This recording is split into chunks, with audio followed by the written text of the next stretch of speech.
चलिए, नमस्कार प्यारे साथियों, कैसे हैं आप लोग। उम्मीद है शानदार, जिंदाबाद, जबरदस्त होंगे और बहुत ही बेहतरीन तरीके से अपनी तैयारी में लगे होंगे।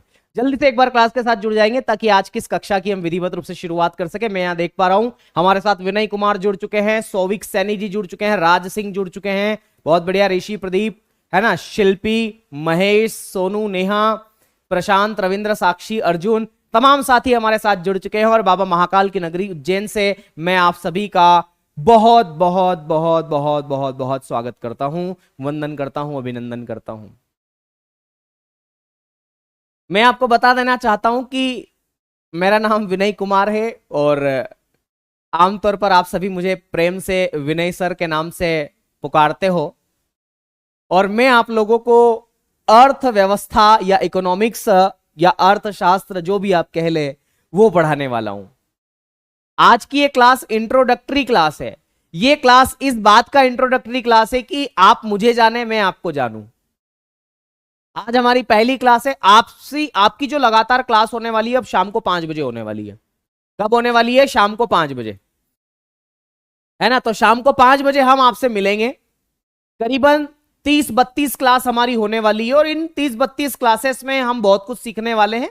ये क्लासेस 28 से 30 के बीच में भी हो सकती है, तो आपको घबराना नहीं है, चीजों को समझना है और आगे बढ़ते हुए हमें चलना है। ओके, तो जल्दी से एक बार क्लास के साथ जुड़ जाएंगे सभी साथी। मैं भी आज बहुत रोमांचित हूं आप सभी लोगों के साथ में जुड़ूं, है ना, और हम सब साथ मिलकर के इस माहौल को और तरोताजा करेंगे। तो आज आप मुझे सुनिए, आज मैं आपको देखता हूं आप किस लेवल से पढ़ेंगे। क्या है, सबसे पहले मैं सिलेबस के बारे में चर्चा कर लूं, हमें पढ़ना क्या क्या है, कहां कहां से आपकी एग्जाम में सवाल आए हैं, उसके बारे में मैं आपसे डिस्कशन कर लेता हूं। तो देखो, ये रहा आपका सिलेबस, ये है आपका सिलेबस। आपको दिखाई दे रहा है ये सिलेबस? पहले तो ये बताओ, अगर नहीं दिखाई दे रहा है तो मैं बोलता हूं इकोनॉमी के सिलेबस में आपको क्या क्या चीजें देखना है। देखो, ये इकोनॉमी का सिलेबस है और इस सिलेबस में ये अर्थव्यवस्था या इकोनॉमी लिखा हुआ है। इस सिलेबस में हमारा एक टॉपिक जो इंपॉर्टेंट टॉपिक है राष्ट्रीय आय का और उसका मापन कैसे किया जाता है। तो नेशनल इनकम एंड मेजरमेंट उसका कैसे किया जाता है। तो राष्ट्रीय आय वाला टॉपिक बहुत ज्यादा इंपॉर्टेंट है। सवाल कई बार परीक्षाओं में वहां से आता है कि राष्ट्रीय आय क्या होती है, इसका मापन कितनी विधियों से किया जाता है ना। जीडीपी, जीएनपी, एनडीपी, एनएनपी, ये सब चीजें क्या होती है, ठीक है, इसके बारे में हम पढ़ेंगे बिल्कुल शानदार तरीके से। तो राष्ट्रीय आय वाला टॉपिक आपकी परीक्षा में आता है। दूसरा है गरीबी, गरीबी से संबंधित समितियां हो चाहे, या गरीबी को किसके आधार पर मापा जाता हो, गरीबी को मापने की कौन कौन सी इकाइयां है ना, गरीबी होती क्या है। ऐसे सवाल आपकी परीक्षा में पूछे जाते हैं मेरे दोस्त, और वैसा ही हम यहां पर पढ़ने वाले हैं। बेरोजगारी वाला टॉपिक भी हम पढ़ने वाले, गरीबी को दूर करने से संबंधित क्या क्या उपाय हैं, क्या सब बातें, सवाल देखेंगे, सवालों का महकमा भी देखेंगे, सब कुछ देखेंगे, चीजों को लगातार बनते हुए भी देखेंगे, बिगड़ते हुए भी देखेंगे। एक टॉपिक है कृषि, एग्रीकल्चर। दरअसल एग्रीकल्चर से ज्यादा सवाल आए हैं कृषि क्रांतियों से। हरित क्रांति, है ना, श्वेत क्रांति, येलो रिवॉल्यूशन, पीत क्रांति, अमृत रिवॉल्यूशन, ऐसे क्रांतियों से सवाल आपकी परीक्षा में पता नहीं क्यों इतने ज्यादा पूछ लिए जाते हैं।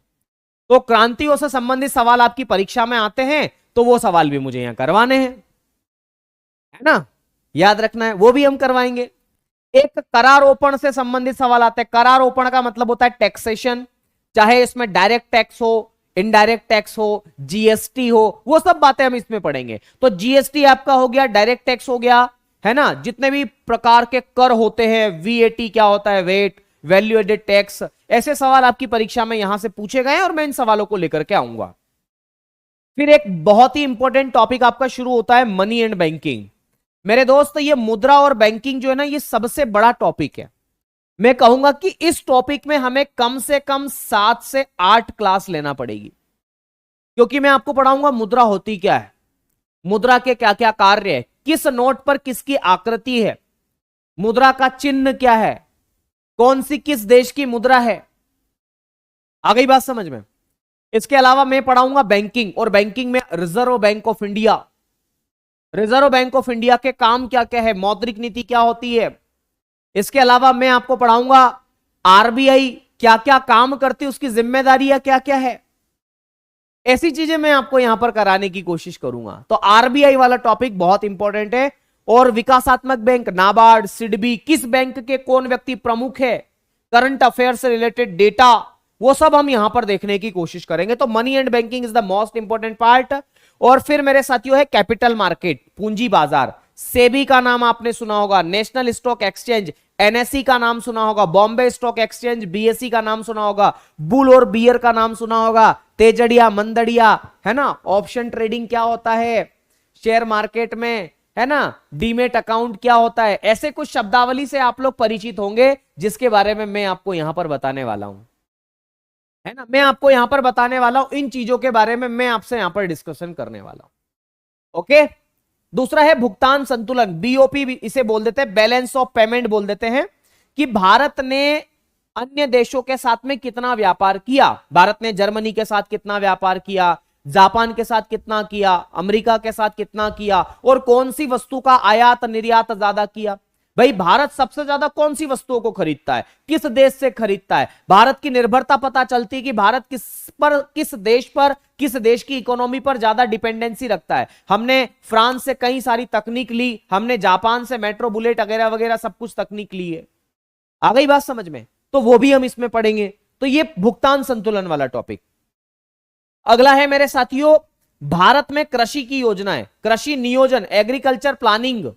तो कृषि कीमत आयोग क्या है, एमएसपी क्या होता है, कृषि में क्या क्या चीजें हैं, ऐसी तमाम बातें हैं जो कि हम इसके अंतर्गत यहां पर पढ़ने वाले हैं मेरे साथियों। फिर है राष्ट्रीय योजनाएं, राष्ट्र की योजनाएं, और राष्ट्रीय योजनाओं में हम पंचवर्षीय योजनाएं, नीति आयोग, योजना आयोग, है ना, वित्त आयोग, ऐसी कुछ चीजें यहां पर आपको मैं दिखाने की कोशिश करूंगा। प्रमुख संगठन की मैं बात करूं, देखो ये संगठन वाली जो क्लास है ना, ये सोनवीर सर आपकी लेते हैं शाम को 8 बजे सर की क्लास होती है, सोनवीर सर की। तो ये जो टॉपिक है आपको सोनवीर सर करवाएंगे, मतलब करा चुके हैं शायद वो, मुझे जहां तक लग रहा है। तो ये बात आपको यहां पर याद रखना है। एक इंपॉर्टेंट टॉपिक मेरे साथियों जनगणना। अगर आपको ज्योग्राफी में जनगणना पढ़ा दिया है आरुषि मैम ने, तो मैं यहां पर जनगणना नहीं करवाऊंगा। और अगर नहीं पढ़ाया है तो विनय कुमार इज हियर, तो व्हाई आर यू फियर। भाई जब मैं यहां हूं तो डरने की क्या बात है। जनगणना अपुन करवाएगा अगर मैम ने नहीं करवाया तो, या मैम ने करवा दिया है तो फिर अपुन नहीं करवाएगा, ठीक है। अगली बात बजट। बजट हम पढ़ेंगे, बजट कौन सी, देखो बजट के दो मतलब बजट प्रकार अलग अलग होते हैं बजट के, मैं बताऊंगा बजट के कौन कौन से प्रकार है और किस तरीके से इसको शामिल किया जाता है ना। फिर मेरे साथियों विविध की मैं बात करूं, विविध यानी कि मिसलेनियस की मैं बात करूं, मिसलेनियस का पार्ट आएगा। तो मिसलेनियस में भी काफी कुछ चीजें हैं जो कि आपको परीक्षा में देखी जा सकती है। अब देखो मैं आपको, अरे इस टाइम को मत देखो यार, ये 4:40 बजा रहा है, इसको टाइम सेट करने में टाइम लग जाएगा हमको, है ना। ये टाइमिंग सेट करने का लफड़ा है थोड़ा सा, इसको इसके चक्कर में पड़े हुए हो आप लोग, है ना। ये देखो भाई ऑटोमेटिकली टाइम जोन क्या हो जाएगा, सेट हो गया क्या, डेट एंड टाइम।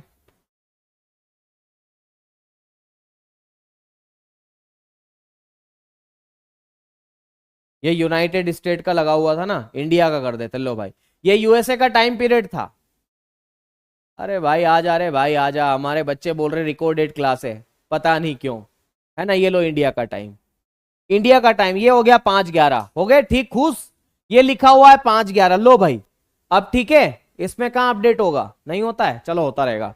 अब देखो अगर मुझसे कोई पूछे कि इसमें भी सबसे ज्यादा इंपॉर्टेंट टॉपिक्स कौन कौन से, तो अगर मैं इंपॉर्टेंट टॉपिक्स की बात करूं मेरे साथियों, तो कौन कौन से टॉपिक्स है जिनको बिल्कुल भी नहीं छोड़ना है। तो इंपॉर्टेंट टॉपिक्स की मैं बात करूं मेरे साथियों, तो एक टॉपिक आपको याद रखना है, वो है पंचवर्षीय योजना। पंचवर्षीय योजना जिसे आप 5 ईयर प्लान के नाम से जानते हैं, 5 ईयर प्लान के नाम से आप इसे जानते हैं। एक टॉपिक है मेरे साथियों जो आपको पढ़ना ही पढ़ना है, वो है मुद्रा और बैंकिंग, मनी एंड बैंकिंग।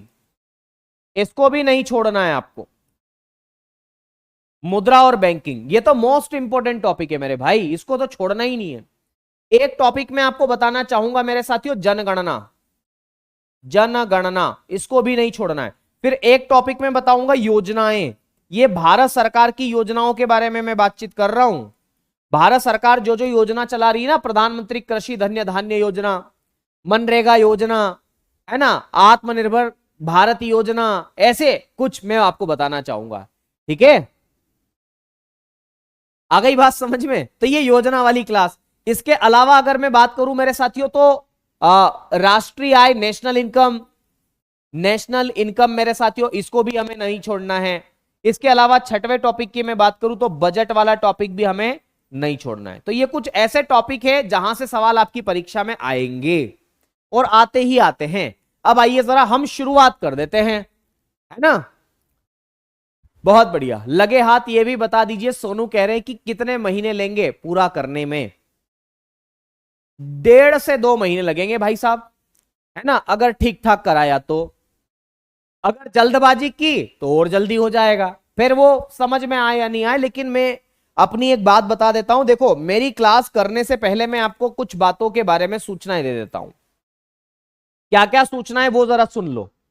मेरी कक्षा करने से पहले मैं कुछ आपको, वो होता है ना, जब भी कोई टीवी पर धारावाहिक चलती है, पिक्चर चलती है, मूवी चलती है, तो बताते हैं इस घटना का संबंध किसी भी, है ना, मतलब निजी व्यक्ति से नहीं है, यह सब काल्पनिक पात्र है, और अगर इस कहानी का किसी घटना से मेल होता है तो मात्र एक संयोग होगा।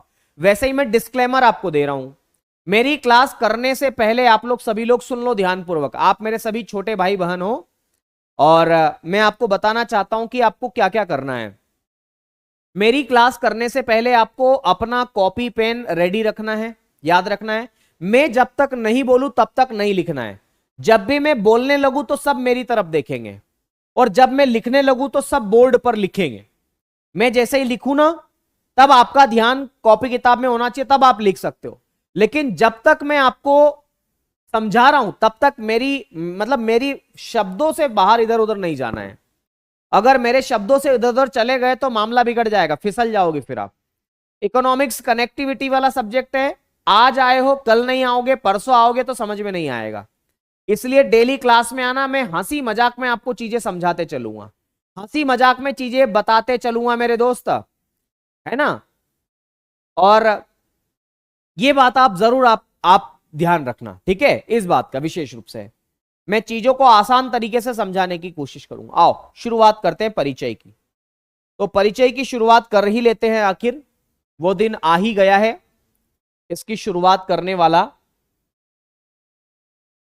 तो हम सबसे पहले तो बात करते हैं मेरे साथियों परिचय के बारे में, इंट्रोडक्शन के बारे में हम बातचीत करते हैं कि परिचय में क्या क्या बातें हमें याद रखना है। देखो मैं हेडिंग डाल देता हूं, इंट्रोडक्शन या परिचय। और परिचय में दरअसल हम 2 शब्दों के बारे में परिचय लेंगे, एक तो इकोनॉमिक्स और एक होता है मेरे साथियों इकोनॉमी। इंट्रोडक्शन चिंता मत करो, मैं आपको लिखवा लिखवा के ही पढ़ाऊंगा हाथ से। कई सारे बच्चों का प्रश्न है, सर आप हाथ से ही पढ़ाओगे ना? हाँ बेटा हाथ से ही पढ़ाऊंगा, पांव से नहीं पढ़ाऊंगा, है ना, लिखवा लिखवा के ही पढ़ाऊंगा, चिंता मत करो। पर यह है कि मेरी थोड़ी गंदी आदत है ये सजाने संवारने की, है ना, पर मैं इस आदत को छोड़ भी नहीं सकता। कारण क्या है कि इसी से आपके नोट्स अच्छे बनेंगे और आपको मजा आएगा लिखने में। तो परिचय में मैं 2 शब्दों के बारे में आपको सबसे पहले रूबरू करवाता हूं। एक शब्द होता है अर्थशास्त्र। एक शब्द कौन सा है मेरे साथियों? अर्थशास्त्र है। और अर्थशास्त्र को हम अंग्रेजी में बोलते हैं इकोनॉमिक्स। अर्थशास्त्र को हम अंग्रेजी में किस नाम से जानते हैं? तो इसको हम बोलते हैं इकोनॉमिक्स। इकोनॉमिक्स के नाम से आप इसे जानते हैं, अर्थशास्त्र या इकोनॉमिक्स के नाम से आप इसे जानते हैं। अब हम सबसे पहले तो अर्थशास्त्र के बारे में ही चर्चा कर लेते हैं कि अर्थशास्त्र दरअसल है क्या, है ना। ये सब चीजें ना बहुत आसान है, केवल आपको या तो ढंग से पढ़ाने वाला नहीं मिला होगा, या फिर मेरे दोस्त आपने ढंग से पढ़ा नहीं होगा, किसी ने पढ़ाया होगा तो आपने ध्यान नहीं दिया होगा, बस ये कारण हो सकते हैं। देखो सबसे पहली बात तो मैं आपको ये बताना चाह रहा हूं कि अर्थशास्त्र के जनक क्या है। रोहित कह रहे कुछ समझ नहीं आया, मैंने पढ़ाया ही कहां, अभी जो समझ में आएगा, अभी तो शुरुआत ही कर रहा हूं। तो याद रखना है मेरे साथियों, मैं अर्थशास्त्र के बारे में आपको बताना चाह रहा हूं, इकोनॉमिक्स। अगर आपसे यह पूछा जाए कि अर्थशास्त्र के जनक कौन है, फादर ऑफ इकोनॉमिक्स किसे कहा जाता है? अर्थशास्त्र एक विषय भी है। पहले तो मैं आपको बताऊं कि अर्थशास्त्र जो है वो एक विषय, जैसे आप लोग मैथ्स लेते हैं, बायोलॉजी लेते हैं, कॉमर्स लेते हैं, वैसे ही इकोनॉमिक्स एक सब्जेक्ट है और हर किसी सब्जेक्ट के कोई ना कोई पप्पा मम्मी होते हैं, पप्पा होते हैं, मम्मी नहीं होती, पप्पा होते हैं। तो याद रखना ये एक प्रकार का विषय भी है, अर्थशास्त्र एज अ सब्जेक्ट मेरे साथियों, ये एक सब्जेक्ट है। आपने भाई किसी का अगर आर्ट सब्जेक्ट होगा ना तो उसने अर्थशास्त्र पढ़ा होगा, 11th 12th में पढ़ा होगा। और याद रखना इस विषय के कोई ना कोई पापा होते हैं, यानी कि इसके पिता होते हैं। तो इस विषय के जनक कौन है? अगर आपसे यह पूछा जाए कि अर्थशास्त्र अगर एक विषय है तो इसके फादर कौन है मेरे साथियों, इसके जनक कौन है? तो अर्थशास्त्र के जनक कौन है मेरे दोस्त, पता है आपको? उनका नाम है एडम स्मिथ। अर्थशास्त्र अगर एक विषय के रूप में हम देखें तो इसके पिता कौन है? एडम स्मिथ इसके पिता है। कौन है इसके पिता? एडम स्मिथ इसके पिता है मेरे साथियों। तो अर्थशास्त्र के जनक कौन है? एडम स्मिथ है। यह बात आपको याद रखना है। अर्थशास्त्र के जनक कौन है मेरे साथियों? एडम स्मिथ इसके जनक है। ये एडम स्मिथ कहां के रहने वाले हैं? तो याद रखना ये स्कॉटलैंड के रहने वाले हैं। स्कॉटलैंड के रहने वाले हैं मेरे दोस्त। ये कहां के रहने वाले हैं? स्कॉटलैंड के रहने वाले हैं। कहां के रहने वाले? स्कॉटलैंड के रहने वाले हैं। तो ये स्कॉटलैंड के निवासी है, ये बात भी आपको याद रखना है। कहां के निवासी है? स्कॉटलैंड के निवासी हैं। एडम स्मिथ कहां के निवासी है? स्कॉटलैंड के निवासी हैं। फिर इनकी पुस्तक का नाम क्या है मेरे दोस्त? तो याद रखना इनकी पुस्तक का नाम है wealth of Nations. Wealth of Nations, wealth of Nations इनकी पुस्तक का नाम है। क्या नाम है इनकी पुस्तक का नाम? वेल्थ ऑफ नेशंस इनकी पुस्तक का नाम है। और अगर आपसे यह सवाल पूछा जाए कि इनकी जो पुस्तक है ये कब पब्लिश हुई थी, तो क्या जवाब देंगे? तो मेरे दोस्त याद रखना इनकी जो पुस्तक है ना, इसको पब्लिश कब किया गया था? तो इस पुस्तक को पब्लिश किया गया था 1776 में। कब पब्लिश किया गया था मेरे साथियों? तो 1776 में इस पुस्तक को पब्लिश किया गया था। 1776 में इस पुस्तक को पब्लिश किया गया था, वेल्थ ऑफ नेशंस को। एडम स्मिथ कौन सी इकोनॉमी को फॉलो करते हैं? तो याद रखना ये कैपिटलिस्टिक इकोनॉमी, पूंजीवादी अर्थव्यवस्था को फॉलो करते हैं। ये पूंजीवादी अर्थव्यवस्था के जनक भी है। मैं आपको अभी इतना सब कुछ नहीं बताना चाह रहा था, लेकिन फिर भी मेरा क्या ना, दिल ना या मानता नहीं है मेरे दोस्त। तो फिर भी मैं आपको बता दूं एडम स्मिथ पूंजीवादी अर्थव्यवस्था के जनक है या पूंजीवादी अर्थव्यवस्था को मानते हैं। Okay, capitalistic economy. चलो ये तो सब्जेक्ट के रूप में मैंने आपको बता दिया। अब ना इस सब्जेक्ट को दो पार्ट में पढ़ा जाता है। इसका विभाजन कितने पार्ट में किया जाता है? दो पार्ट में। तो इस विषय का विभाजन जो है वो कितने पार्ट में किया जाता है? इसका डिवीजन, तो इसका डिवीजन किया जाता है दो पार्ट में। बताएंगे इसका डिवीजन कितने पार्ट में किया जाता है? दो पार्ट में इसका डिवीजन करके देखा गया है। इस इकोनॉमिक्स नाम के विषय का डिवीजन कितने पार्ट में किया गया? दो पार्ट में। किस व्यक्ति के द्वारा किया गया? रेगनर फ्रिश्क नाम का एक व्यक्ति है, उसके द्वारा इसका विभाजन किया गया। तो याद रखना है इकोनॉमिक्स जो विषय है इसका विभाजन किसने किया? रेगनर फ्रिश्क ने किया। रेगनर फ्रिश्क, क्या नाम है? रेगनर फ्रिश्क बोलते हैं। रेगनर फ्रिश्क, रेगनर फ्रिश्क नाम के व्यक्ति के द्वारा इसका विभाजन किया गया। कितने पार्ट में किया गया? दो पार्ट में किया गया। कितने पार्ट में किया गया मेरे साथियों? दो भागों में इसका विभाजन किया। कितने भागों में? दो भागों में। कितने पार्ट में इसका डिवीजन किया है? There are two part. अब ये दो भाग कौन कौन से हैं मेरे साथियों? एक को बोलते हैं माइक्रो इकोनॉमिक्स, एक को बोलते हैं मैक्रो इकोनॉमिक्स। आ रही बात समझ में? ये दो भागों में इसका विभाजन किया गया है, माइक्रो और मैक्रो। तो यहां पर मैं लिख देता हूं मेरे दोस्त, दो भागों में इसका विभाजन किया गया। एक को हम बोलते हैं माइक्रो इकोनॉमिक्स और एक को हम लोग किस नाम से जानते हैं? मैक्रो इकोनॉमिक्स के नाम से जानते हैं। तो सबसे पहला मैं लिखता हूं micro, micro economics, micro economics. और माइक्रो का मतलब क्या होता है? सूक्ष्म या लघु या छोटा। आ गई बात समझ में? और इसको हम हिंदी में बोलते हैं मेरे साथियों व्यष्टि, व्यष्टि, या फिर इसी को हम बोलते हैं सूक्ष्म अर्थशास्त्र। स्थूल भी बोल सकते हैं, स्थूल, पर आप तो अंग्रेजी में ही याद रखो माइक्रो इकोनॉमिक्स आप अर्थशास्त्र, अर्थशास्त्र है ना, अर्थशास्त्र आप इसे कह देते हैं। तो व्यष्टि अर्थशास्त्र या सूक्ष्म अर्थशास्त्र ये माइक्रो इकोनॉमिक्स कहलाता है। और एक और इसका भाग है जिसे बोलते हैं मैक्रो इकोनॉमिक्स। क्या बोलते हैं? Macro economics. आ रही बात समझ में? तो दूसरा जो भाग है उसको हम लोग किस नाम से जानते हैं? तो मैक्रो इकोनॉमिक्स के नाम से जानते हैं, मैक्रो। और मैक्रो इकोनॉमिक्स जो है इसको हम अंग्रेजी में बोलते हैं समष्टि अर्थशास्त्र। क्या बोलते हैं? समष्टि अर्थशास्त्र, समष्टि, समष्टि अर्थशास्त्र। ये बहुत ही आसान विषय है मेरे दोस्त, मैं मजाक नहीं कर रहा हूं, बहुत आसान विषय है ये, बहुत ही बहुत बहुत बहुत आसान विषय है। तो ये दो प्रकार के अर्थशास्त्र है, एक को बोलते हैं माइक्रो और एक को क्या बोलते हैं? Macro economics. ये बहुत ही आसान है, इतना भर आपको याद रखना है। मैंने क्या क्या बता दिया एक बार फिर से सुन लो। मैंने क्या क्या बता दिया? मैंने ये बताया कि अर्थशास्त्र जो है एक प्रकार का विषय है, और जैसे इतिहास के पिता है, भूगोल के पिता है ना, ऐसे इस अर्थशास्त्र के भी पिता है। और इसके पिता का नाम क्या है? इसके जनक कौन है? तो एडम स्मिथ इसके जनक है, जो कहां के रहने वाले? स्कॉटलैंड के रहने वाले, इसलिए स्कॉटलैंड निवासी मैंने लिखा। अच्छा, इनकी पुस्तक का नाम क्या है? तो याद रखना, इनकी पुस्तक का नाम क्या है? एडम स्मिथ की वेल्थ ऑफ नेशंस है, जो कि कब पब्लिश की गई थी? 1776 में पब्लिश की गई थी। इनकी एक और पुस्तक है मॉरल सेंटिमेंट्स करके, वो 1759 में पब्लिश की गई, पर वो मैं आगे लिखवा दूंगा। अभी यहां पर जो जरूरी है वो हम लिखेंगे।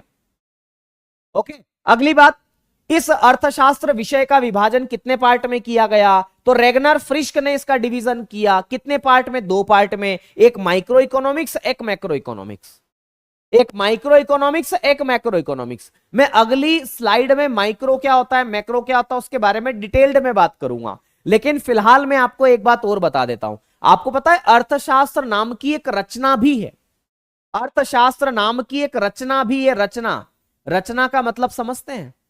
रचना का मतलब समझते हैं मेरे साथियों? एक बुक है, अर्थशास्त्र नाम की एक किताब भी है। आप मुझे बताओ, अर्थशास्त्र नाम की एक किताब है, इस किताब को किसने लिखा है? बताओ बताओ बताओ, जल्दी बताओ, किसी को जल्दी बता दो, मुझे जल्दी निकलना है। अरे जल्दी बताओ, सुबह पनवेल निकलना है भाई, जल्दी बताओ। तो याद रखना है मेरे दोस्त, अर्थशास्त्र नाम की एक किताब है, इसके रचना किसने की? आपने इतिहास में पढ़ा होगा। बताओ बताओ बताओ बताओ, कौटिल्य के द्वारा लिखी गई है ये अर्थशास्त्र। किसके द्वारा लिखी गई ये किताब? ये कौटिल्य के द्वारा लिखी गई है। कौटिल्य को ही हम किस नाम से जानते हैं? चाणक्य के नाम से जानते हैं। कौटिल्य को ही हम किस नाम से जानते हैं? विष्णुगुप्त के नाम से जानते हैं। आ गई बात समझ में? किसके नाम से जानते हैं? विष्णुगुप्त। तो विष्णुगुप्त के नाम से आप इन्हें जानते हैं। तो ये इसी व्यक्ति के मेरे साथियों अलग अलग नाम है। क्या? कौटिल्य, चाणक्य, विष्णुगुप्त, ये एक ही व्यक्ति के अलग अलग नाम है मेरे दोस्त, अलग अलग नाम है। और ये किससे संबंधित है? ये पॉलिटिकल साइंस की एक किताब है। किसकी किताब है? पॉलिटिकल साइंस की एक किताब है मेरे साथियों। तो ये भी लिखेंगे, ये जो अर्थशास्त्र है ना, ये किसकी किताब है? राजनीति विज्ञान की किताब है। राजनीति विज्ञान, राजनीति विज्ञान की किताब है। इसका संबंध धन से नहीं है, राजनीतिक विज्ञान की ये बुक है मेरे साथियों, राजनीतिक विज्ञान की पुस्तक है, जो किसके द्वारा लिखी गई थी? तो मेरे साथियों कौटिल्य के द्वारा लिखी गई थी, विष्णुगुप्त के द्वारा लिखी गई थी, है ना। याद रखना है, कितना आसान है यार ये विषय, कितना आसान है, रोचक विषय है, मजा आ जाता है मां कसम पढ़ाने में और पढ़ने में, है ना। आ गई बात समझ में? कोई दिक्कत हो? ठीक है, आगे बढ़े, चलो आओ आगे बढ़ते हैं मेरे दोस्त, आगे बढ़ते हैं। तो अर्थशास्त्र के बारे में अब मैं बात करता हूं मैक्रो इकोनॉमिक्स और माइक्रो इकोनॉमिक्स क्या होता है। आइए जरा, आइए आइए, मजा आएगा। देखो, सबसे पहला मैं लिखता हूं micro economics. Micro economics, micro economics. और माइक्रो इकोनॉमिक्स को हम किस नाम से जानते हैं? तो याद रखना, माइक्रो इकोनॉमिक्स को हम सूक्ष्म अर्थशास्त्र या व्यष्टि अर्थशास्त्र के नाम से भी जानते हैं। तो मैंने लिखा व्यष्टि अर्थशास्त्र, व्यष्टि, या फिर इसी को मैं लिख देता हूं सूक्ष्म, व्यष्टि या सूक्ष्म अर्थशास्त्र भी बोल देता हूं मैं इसे, व्यष्टि या सूक्ष्म अर्थशास्त्र के नाम से भी मतलब जानते हैं हम लोग इसको।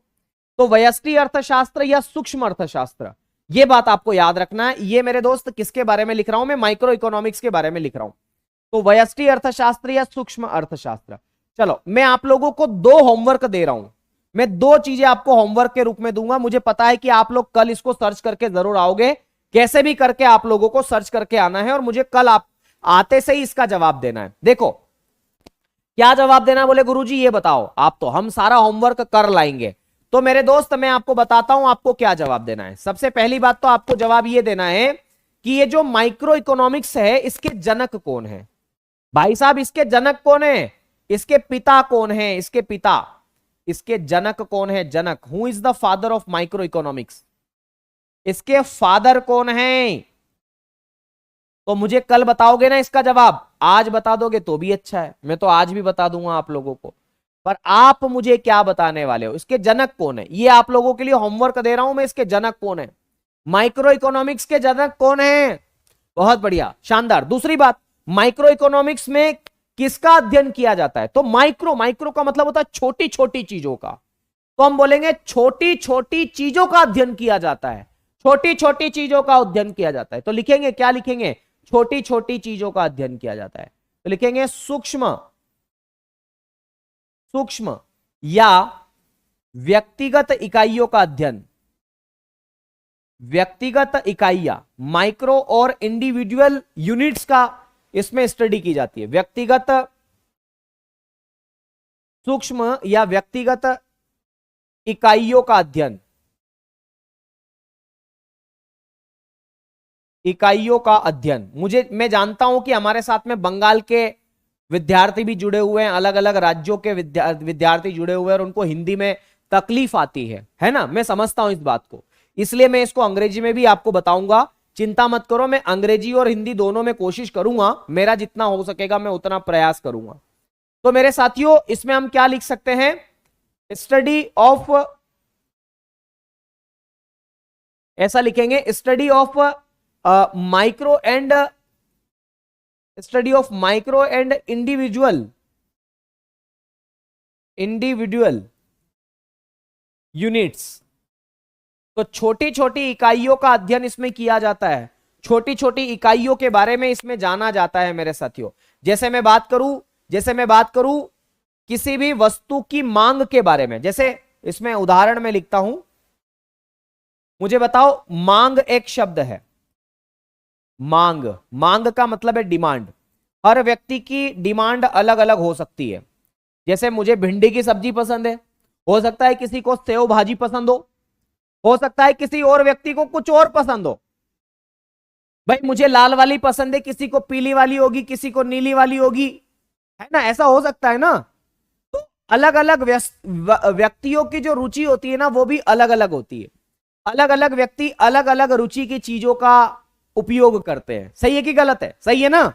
सुनो, तो अगर मेरे साथियों किसी व्यक्ति की मांग के बारे में अध्ययन किया जाए तो वो इसमें, अच्छा किसी वस्तु की कीमत कितनी होगी, तो किसी एक वस्तु की कीमत के बारे में अगर अध्ययन किया जाए, किसी वस्तु की कीमत के बारे में अध्ययन किया जाए तो मेरे साथियों वो इसी में पढ़ा जाएगा। अच्छा किसी व्यक्ति की प्रति व्यक्ति आय के बारे में अध्ययन किया जाए, एक व्यक्ति की आय के बारे में अध्ययन किया जाए तो मेरे साथियों वो भी इसी में आएगा। प्रति व्यक्ति आय यानी कि पर कैपिटा इनकम, पीसीआई भी आप इसे कह सकते हैं।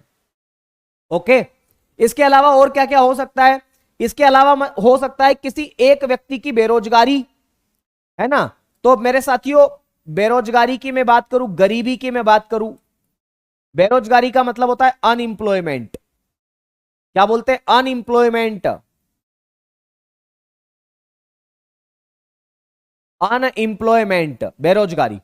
किसी व्यक्ति की गरीबी, गरीबी मेरे साथियों पुअर्टी, तो इसके बारे में भी अध्ययन इसी में किया जाएगा, है ना। पुअर्टी बोलते हैं इसको, क्या बोलते हैं, पुअर्टी के नाम से आप इसे जानते हैं।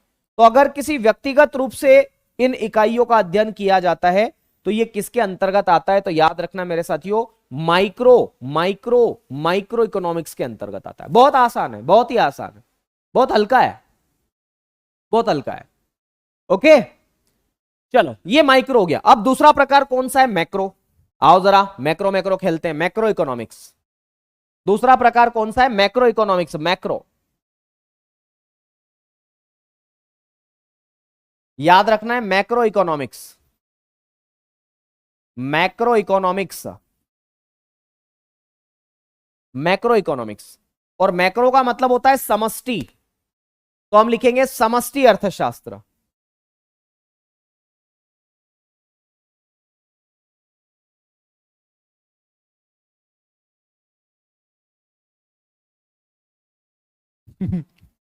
समष्टि, समष्टि अर्थशास्त्र।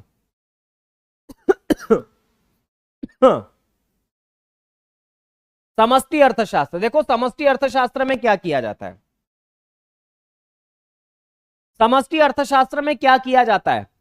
तो सबसे पहली बात तो समष्टि अर्थशास्त्र में हमें यह देखना पड़ेगी कि इसके जनक कौन है। वही दो चीजें मैंने होमवर्क के लिए आपको बोली है कि who is the father of micro और मैक्रो इकोनॉमिक्स।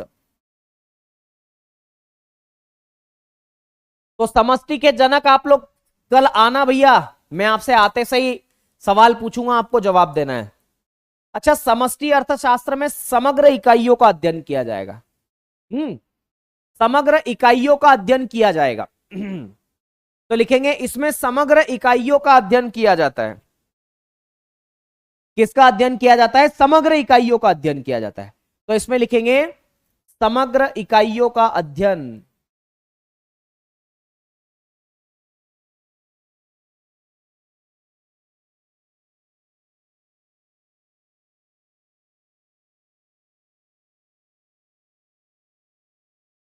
ठीक है, समग्र का मतलब होता है मेरे साथियों सभी, इंडिविजुअल का उल्टा होता है समग्र। तो जितनी भी टोटल जो यूनिट्स है उसका अध्ययन किया जाता है जो सभी लोगों के हित में हो।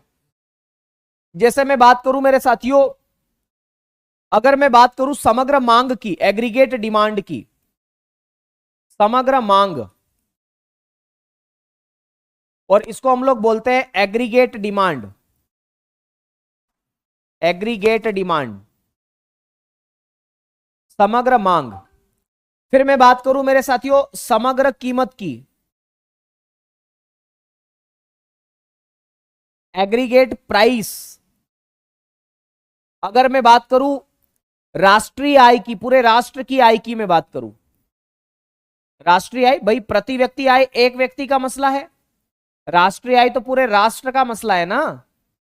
तो राष्ट्रीय आय यानी कि नेशनल इनकम, तो ये किसके अंतर्गत रखा जाएगा? तो मेरे साथियों इसी के अंतर्गत रखा जाएगा। अगर मैं पूरे देश की गरीबी के बारे में बात करूंगा तो फिर किसके, वो किस में अध्ययन आएगा? तो मेरे साथियों समग्र गरीबी, समग्र बेरोजगारी, एग्रीगेट पुअर्टी, समग्र गरीबी और बेरोजगारी, समग्र गरीबी और बेरोजगारी, और बेरोजगारी। कोई दिक्कत नहीं ना? एग्रीगेट पुअर्टी एंड अनएम्प्लॉयमेंट आप इसे कह देते हैं। तो ये सारा का सारा अध्ययन जो है वो किस में किया जाता है? तो मैक्रो इकोनॉमिक्स में किया जाता है। किस में किया जाता है? मैक्रो इकोनॉमिक्स में। किस में किया जाता है मेरे साथियों? मैक्रो इकोनॉमिक्स में किया जाता है ना। मार्केट, हाँ मार्केट बोल सकते हैं, है ना, मार्केट बोल सकते हैं। बहुत बढ़िया, ओके। बताओ इतनी बातें समझ में आ गई आप लोगों को? एक बार मुझे बता दो कि हाँ सर इतनी बातें समझ में आ गई है। अगर ये सारी बातें समझ में आ गई है तो हम आगे की ओर बढ़ते हैं। ओके, बहुत बढ़िया। क्या बात है, क्या बात है, बहुत ही बढ़िया, शानदार। हाँ इतनी बातें समझ में आ गई तो फिर हम आगे बढ़ सकते हैं। अब देखो हमारे देश के अंदर ना गतिविधियों की मैं बात करूं, मेरे इस भारत के अंदर बहुत सारी गतिविधियां होती है। कोई बहुत सारे लोग ना मेरे इस देश के अंदर मेरे साथियों पशुपालन करते हैं, पशुओं को पालते हैं, एनिमल हस्बेंड्री बोल देते हैं आप उसे। बहुत सारे मेरे किसान भाई मेरे साथियों खेती करते हैं। बहुत सारे लोग उद्योगों में काम करते हैं और पैसा कमाते हैं। बहुत सारे लोग जो है ना वो दुकान चलाते हैं अपनी, बहुत सारे व्यापार करते हैं, बहुत सारे है ना व्यापारी भी हैं, दुकानदार है, बिजनेसमैन है, कोई टीचर है, कोई डॉक्टर है, कोई इंजीनियर है, कोई साइंस एंड टेक्नोलॉजी में है, कोई क्या करता है। मतलब दुनिया इस भारत में तरह तरीके के लोग अलग अलग काम करते हैं। तो हमारे देश की में बहुत सारी गतिविधियां होती है। तो याद रखना हमारे देश की जो गतिविधियां है मैं इसके बारे में आपको डिस्कशन करना चाहता हूं। तो गतिविधियों के बारे में मैं आपको बताना चाह रहा हूं कि गतिविधियां क्या है। और गतिविधियों को हम किस नाम से जानते हैं? एक्टिविटीज। एक्टिविटीज के नाम से जानते हैं। तो जैसे भंडारा करवाना एक गतिविधि है कि नहीं है? बिल्कुल है, भंडारा करवाना गतिविधि है। लेकिन भंडारा करवाने का संबंध क्या हम पैसा लेकर के भोजन करवाते हैं क्या? किसी को नहीं करवाते। तो गतिविधियां दो प्रकार की हो सकती है। गतिविधियां का मतलब है कोई भी कार्य या कोई भी एक्टिविटीज जो देश के अंदर हो रही है। आ गई बात समझ में? तो वो सब गतिविधि में आएगा। अब गतिविधि कितने प्रकार की है? दो प्रकार की है। गतिविधि कितने प्रकार की है मेरे साथियों? दो प्रकार की है। गतिविधियों को दो भागों में डिवाइड करके देखा जाता है। गतिविधियों के कितने प्रकार है, इसके कितने टाइप्स हैं? तो मेरे साथियों इसके दो टाइप्स हैं। गतिविधियों के कितने प्रकार है? इसके दो प्रकार है। सबसे पहला प्रकार इसका है, कुछ गतिविधियां ऐसी होती है जिसका संबंध धन से होता है, पैसों से होता है, कि बिना पैसों के वो काम हो ही नहीं सकता। तो उसको हम बोलते हैं आर्थिक गतिविधि। किस नाम से बोलते हैं? आर्थिक गतिविधियों के नाम से आप इसे जानते हो।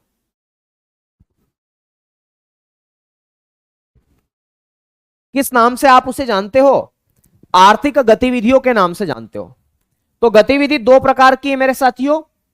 एक गतिविधि तो ऐसी है जिसका संबंध धन या पैसों से है, उन्हें बोलते हैं आर्थिक गतिविधि। आर्थिक गतिविधि।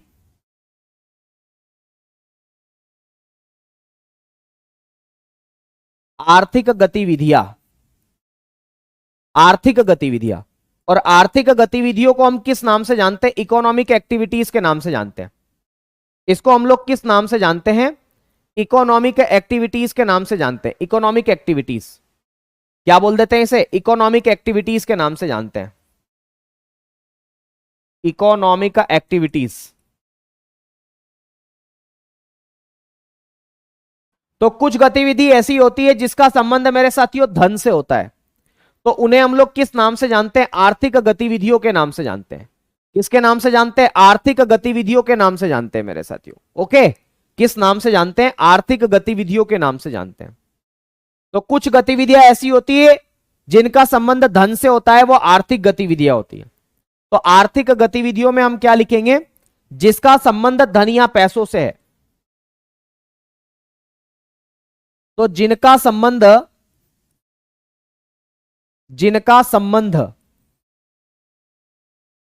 धन से हो या अर्थ से हो,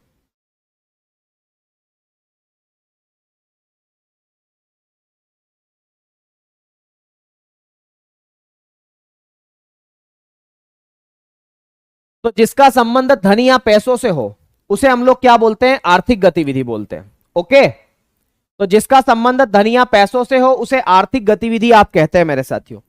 जिसका संबंध धन या पैसों से हो उसको किस गतिविधि के नाम से जाना जाता है?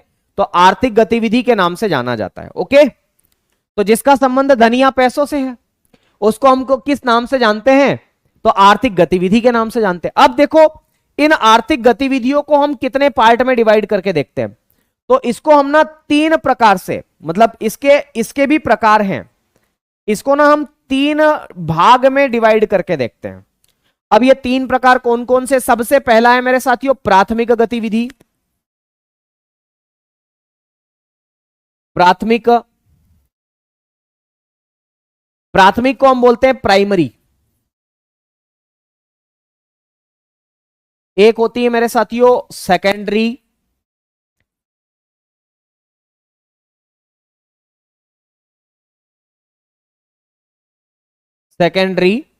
और सेकेंडरी को हम लोग किस नाम से जानते हैं? द्वितीयक। और एक गतिविधि होती है जिसे आप तृतीयक के नाम से जानते हैं, या इन्हें तृतीयक क्षेत्र भी बोल सकते हैं, और इसको हम बोलते हैं टर्शियरी। ये तीन प्रकार की गतिविधियां हैं, मुख्य रूप से तीन प्रकार की गतिविधियां हैं, आपको याद रखना है। तो गतिविधियां अलग अलग क्षेत्रों में की जाती है, और ये गतिविधियों के तीन क्षेत्र विशेष रूप से देखे जाते हैं, प्राथमिक, द्वितीयक और तृतीयक। अभी मैं बताऊंगा सबको किस किस नाम से जाना जाता है ना। युवराज सर टाइम गलत है, इसमें क्या गलत है? अरे भाई ये टाइम गलत है।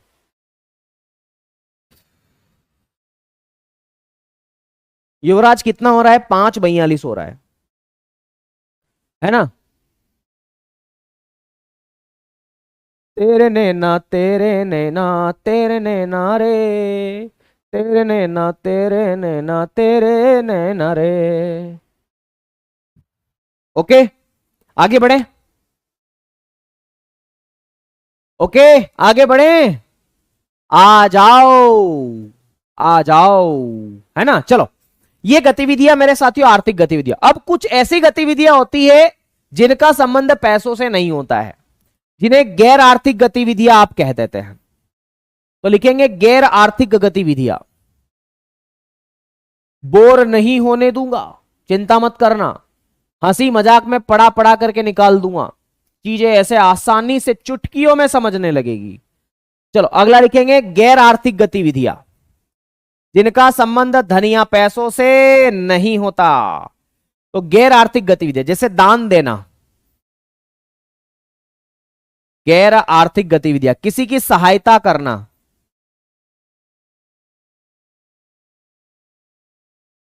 मैं रास्ते में जा रहा था, थोड़ा घाटी वाला इलाका था मेरे साथियों, है ना। तो मैंने क्या किया, एक एक वृद्ध व्यक्ति बेचारा अपनी ठेला गाड़ी को ऊपर चढ़ा रहा था सड़क के ऊपर, और वहां पर ना स्लोप था बहुत बड़ा, तो बड़ा पसीने में था, बहुत परेशान था, उससे गाड़ी चढ़ नहीं रही थी। तो मैंने अपनी गाड़ी साइड में लगाई और मैंने भी, रुको रुको दादा मैं भी आपकी मदद करता हूं, और ऐसे धक्का देते हुए ऐसे से करते करते करते करते उसको मैंने चढ़ा दिया। मैंने क्या कर दी, मदद कर दी। मुझे पैसा मिला क्या, नहीं मिला। एक भिखारी बीच में, एक बच्चा था, बच्चा या बूढ़ा जो भी मान लो, अगर मैंने अपनी जेब से उसको चाय पिला दी, चाय पिला दी, मैंने सहायता कर दी उसकी, चैरिटी, अनुदान कुछ दे दिया मैंने उसको। आ रही बात समझ में? देखो गैर आर्थिक, गैर आर्थिक का मतलब क्या होता है, non economic activities, non economic activities जिसका संबंध धन या पैसों से नहीं हो। सिंपल सी बात, जिसका संबंध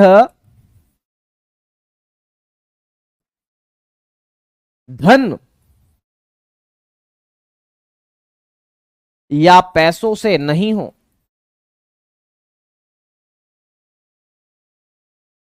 ऐसी एक्टिविटीज को हम क्या कहते हैं, ऐसे को बोलते हैं नॉन नॉन इकोनॉमिक एक्टिविटीज। आ गई बात समझ में?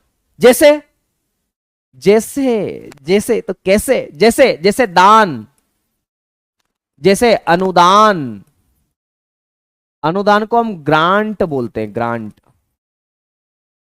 मदद करना, हेल्प करना किसी की, बस ये पर्याप्त है ना। तो बस ये गतिविधियां, अब हमें इसके बारे में पढ़ना, आर्थिक गतिविधियों के बारे में। अब हम आर्थिक गतिविधियों के बारे में पढ़ेंगे, है ना। चलो, ये तो बेसिक सी बात है यार, मतलब चिंता मत करो, मजे से कटेगी आपका जीवन। हम आर्थिक गतिविधियों में बात करते हैं मेरे साथियों, आर्थिक क्षेत्र भी आप इन्हें कह सकते हैं, आर्थिक क्षेत्र, है ना। आर्थिक गतिविधियां आर्थिक क्षेत्रों में होती है।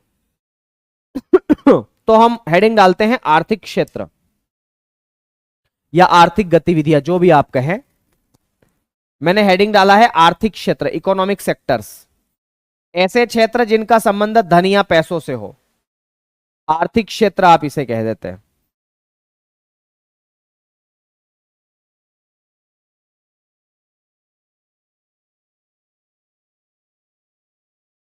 इकोनॉमिक सेक्टर,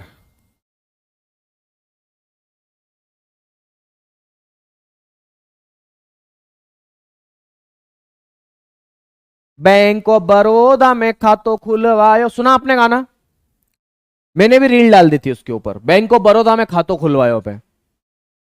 मेरा बैंक ऑफ बड़ौदा में खाता है ऐसे, और जब मैं गया तो मैंने उससे पूछा, मैंने कहा क्या हो गया भाई? मैंने उससे पूछा, मैंने कहा एक गाना बहुत चल रहा है यार, बैंक ऑफ बड़ौदा में खातो खुलवाए हो। तो बोले हमारे बैंक ऑफ बड़ौदा ने उसको बैन करवा दिया। मैंने कहा क्यों? तो बोले इससे बैंक की छवि खराब हो रही थी। मैंने कहा यार हम तो चाह रहे थे कि लोगों का अकाउंट बैंक ऑफ बड़ौदा में खुले ताकि वित्तीय समावेशन बढ़े, है कि नहीं? चलो बहुत बढ़िया। अनुदान क्या होता है? अनुदान, फ्यूचर आर्मी पूछ रहे हैं अनुदान क्या होता है। अनुदान का मतलब होता है ऐसा दान जो देके भूल जाओ, अनुदान कहलाता है। जैसे मान लो मैं किसी व्यक्ति को दान दे रहा हूं, तो अगर मैंने उसको पैसा दिया उसके बाद मैं भूल गया, मैंने ये तमन्ना नहीं रखी कि वो पैसा मेरे पास वापस आएगा, तो इसको हम बोलते हैं अनुदान। क्या बोलते हैं इसको? अनुदान बोलते हैं। भाई जिन लोगों को दिक्कत हो रही है थोड़ी सी मेरी भाषा शैली से, मुझे पूरा भरोसा है कि कल तक आप परफेक्ट हो जाओगे। आज पहला दिन है शायद आप लोगों का, इसलिए आप मेरी भाषा को समझने में थोड़ा सा है ना दिक्कत ले रहे हो। मुझे एक बात बताओ, सबको चीजें समझ में आ रही है जो मैं बता रहा हूं? सबको चीजें समझ में तो आ रही है ना जो मैंने बताया, है ना? देखो एक बार एक रेड कलर का हार्ट का निशान भेज दो, रेड कलर का हार्ट भेज दो, तो मैं समझ जाऊंगा कि हाँ चीजें समझ में आ रही है। मजा आ रहा है ना? बताओ एक बार, मजा आ रहा है? मदद क्या है? मदद का मतलब है किसी की हेल्प करना, है ना? बहुत बढ़िया, ओके ओके ओके, मजा आ रहा है सबको? रेड कलर का दिल भेज दो एक बार, तो मुझे पता चल जाए कि हाँ आपको मजा आ रहा है कि नहीं आ रहा है। आ रहा है? चलो एकदम एकदम मस्त। हाँ सर, हाँ सर, हाँ सर, हाँ सर, एक आया नहीं सर, ओके कोई बात नहीं। और बाकी, बाकी दिल ज्यादा है ना? Yes sir, yes sir, yes sir, नहीं सर, नहीं सर, ओके ओके, सब कुछ समझ आ रहा है sir, okay okay okay okay okay.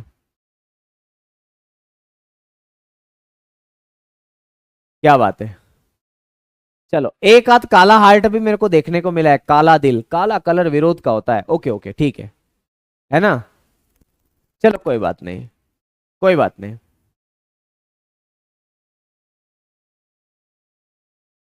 Okay okay ठीक है, कोई बात नहीं, समझ गया मैं। चलो तो मैंने आपको ये बताया कि आर्थिक क्षेत्र क्या होते हैं। तो आर्थिक क्षेत्र का मतलब होता है ऐसे क्षेत्र जिनका संबंध किससे हो? धन से हो। ऐसे क्षेत्र जिनका संबंध किससे हो? धन से हो। और आर्थिक क्षेत्रों की संख्या कितनी है? तो याद रखना आर्थिक क्षेत्रों की संख्या 3 है, प्राथमिक, द्वितीयक और तृतीयक।